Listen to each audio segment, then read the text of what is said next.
Hello, everyone.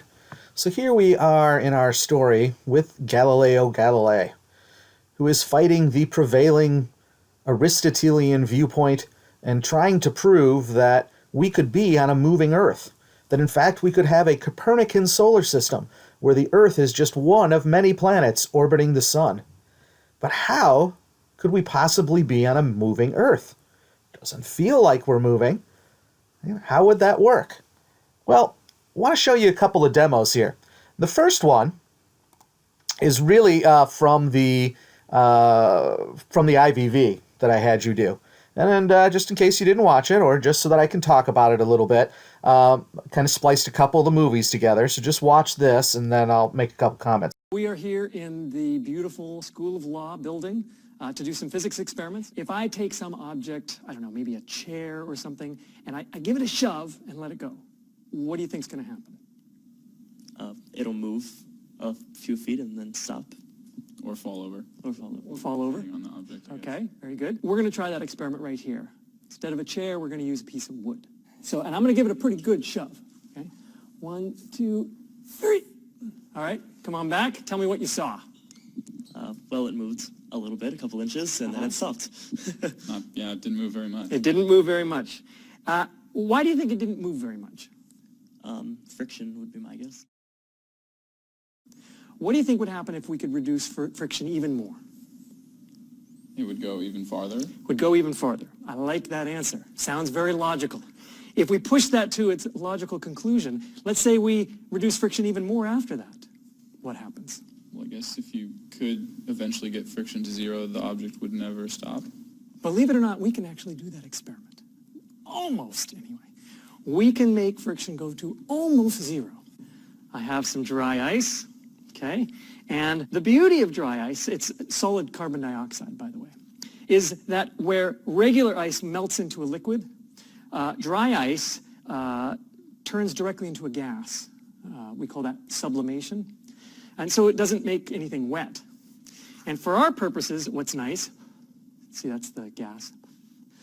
For our purposes, when I put it on a nice smooth surface and rub it around to make the bottom nice and flat, what'll happen is that it will float on a little cushion of gas.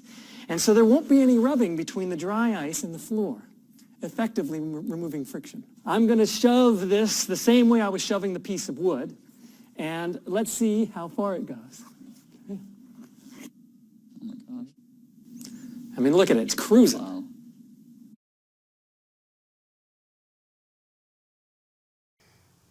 So essentially, what we're talking about there is, remember, the Aristotelians thought that in order for something to move, you had to impose violent motion upon it, right? Once something was in its natural place, it tended to stay there. A cart didn't move on its own unless you pushed or pulled on it. But look what was happening in that example. Once he got rid of resistance forces, right, which Galilei was a big one for thinking about what would happen if you got rid of all resistance forces, whether that was friction between the surfaces or air resistance or things like that. Couldn't always create those situations himself, but he could think about them, right? And so in this case, when you got rid of that resistance force, right, that block of dry ice just kept moving. And it looked like it would pretty much just keep moving, until it ran into something.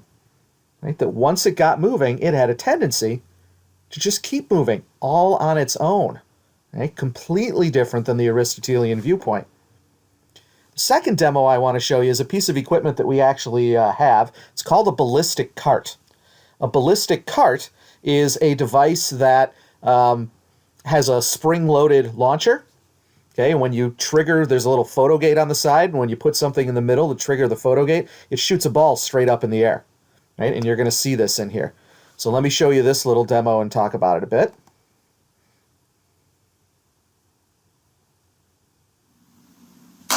Notice the ball goes straight up and down, but now he's going to give it a push. Whoa. A little faster, still lands back in. A little slower, still lands back in. So let's think about that for a second. Right? So when you release the ball, When it's just standing still, it just goes up and comes back down, right? Slows down on the way up, speeds up on the way down. That's just because of gravity, right, which always acts down on it. But if you give it a little push and get it going, right, now the ball continues to move forward with the cart. And in fact, it keeps moving forward just as fast as it was moving before, right, because it lands back in the cart again. It doesn't need any force to keep it moving once it gets moving horizontally. It just keeps doing it all on its own. Right? This nice ballistic cart idea. An Aristotelian would think that as soon as the ball left the cart, it would go straight up, come straight back down, and land on the ground because the cart would move away from it. Right? The cart keeps moving. And so an Aristotelian would think the ball wouldn't keep moving because there's nothing acting on it. Right? Watch this one again because it's short. So he shoots it straight up, right? And it comes straight back down. Is that what's going to happen now? No, it keeps moving to the side. Watch this fast one's good. And it keeps right up with the cart. So once the ball is moving, it can keep moving. It doesn't need anything at all to help it. This is what Galilei called inertia. A couple of definitions.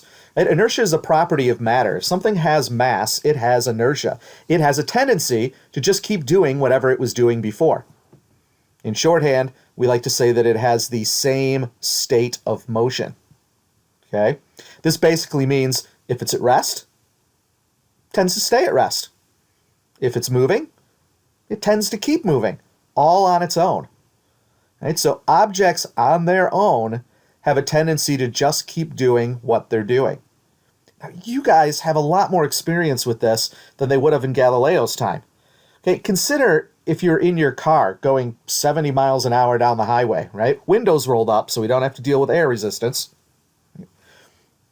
If you have hopefully sitting in the passenger seat, and you got a little ball in your hand and you throw it up in the air, do you expect it to go flying into the back seat because the car keeps moving at 70 miles an hour and the ball doesn't? Well, no, right? You would expect to be able to throw it up in the air and it would come right back down into your hand again. Right? Essentially, you're the ballistic cart. Right? And the ball just keeps moving on its own because it has inertia. Right? Objects at rest tend to stay at rest.